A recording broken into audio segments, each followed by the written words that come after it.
times you'll have your vehicle. It doesn't matter if it's import or domestic. Most vehicles that are 2013 up, they have what they call tire pressure monitors or wheel sensors, whatever, like that. Not a wheel speed sensor, but a tire pressure monitor. And it's a little bitty small thing that's made onto your valve stem. And they have two types. They have the ones that are the inexpensive and the ones that are the expensive. They have the plastic and the metal. So in my truck here, mine it went out. And what happens is it's a battery inside of it, and it is not a serviceable unit. You can't take it apart, replace the batteries in it. When the batteries go out, they're out.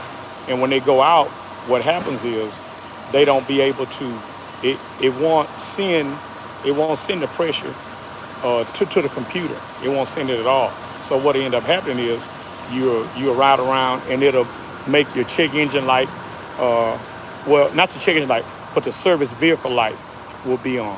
And that light will be on, and it'll be showing you the icon of the tire. And when it's showing you the icon of the tire, it's showing you that the pressure is not being read. So you don't know how much pressure in the tire, and that's what it does. So what you need to do in a situation like that is you come to a reputable tire place, and you have them to check them and see if they are functioning, and they have the tire calibration tool, and they can scan it and see if it's working. And if they're not able to pick it up, then you'll know that your battery is bad, and that's the reason why you don't have any readings in the vehicle. So I'm gonna show you this here.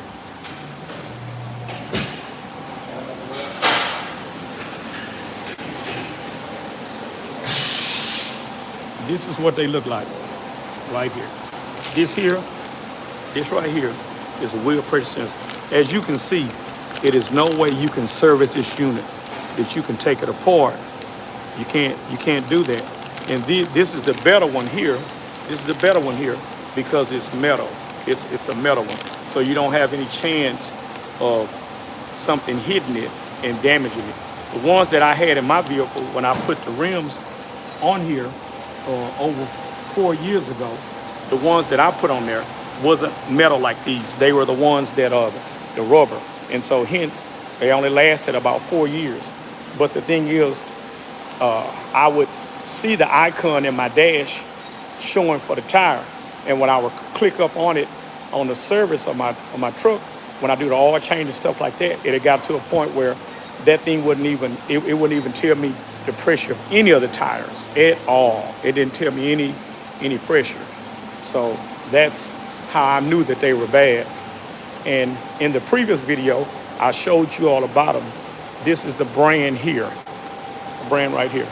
This is the brand. And the brand is Total. It's Total. And this is the part number here.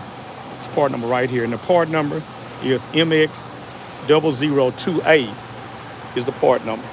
And this right here is the better one because it's the metal one. And you'll find them in most newer vehicles. If you have a vehicle and you decide to put rims on it and you don't want to go to expense, because these things here run you anywhere, a set will run you anywhere as cheap as $200, as high as $350, depending on where you get them at.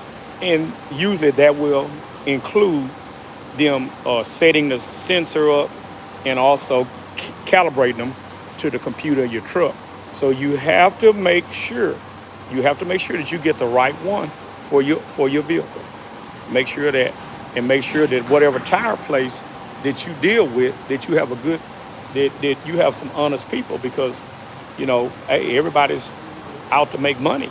And so you have to be certain within a shadow of a doubt that these are some people or a person that's gonna stand behind what they do. And if you've watched any of my previous videos, when it comes to wheels and tires, I only go to one place. And the place I go to is right here. Lone Star Tire and Wheel. That's their phone number and everything. And these are great. They are great people. The guy by the name of Tito, he's the He's the owner here. And if he can't cut you a deal on it, you won't get it anywhere else. I mean, this guy is great, man. He's phenomenal. He's did work on my Camaro for me when it comes to tires and stuff like that. He's did work on my Monte Carlos for his tires and stuff like that. It was kind of hard to get those 265, 65 15s for the back of it. They were backlogged, and so he was able to get those for me. I brought the wheels up here. He put them on there and all that. So you want to be real vigilant on where you spend your money, how you spend it, and who you spend it with. You have to be really on there because you work hard for your money. So you want to make sure that you're getting the most for your money. You want to make sure that. And like I say, just a little quick thing about those wheel sensors, that you will learn. And if you have anything where you have a check engine light on and you have in your vehicle and it routinely says low tire pressure, and you go to your local discount or America's Tires or something like that, or yourself, and you validate the amount of pressure in the tire, check it and make sure it's right and the light stays on, then what you do is go to one of these tire places and let them check and see if it's actually reading, because they have the meter to tell you. They can check the sensor and see if they're getting something from the sensor. And if they're not getting anything from the sensor, then the sensor's bad. And so then what you do is replace the sensor, because like I told you earlier, they are not repairable. The sensors are not repairable because you can't get in there and get the battery out of it. So you have to buy another one. So, just those kind of things are what you need to do. And I hope this video helps somebody that may have had that problem or may is having a problem. And if you do me one favor, if you haven't done so, hit that subscribe button.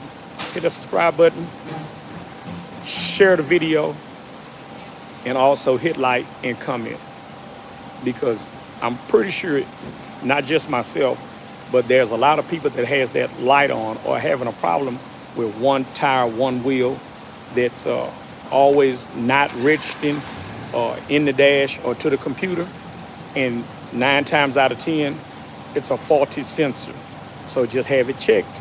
And if they check it and they can't read the pressure from the handheld scanner, then that sensor is bad, and just replace it. Have a great one.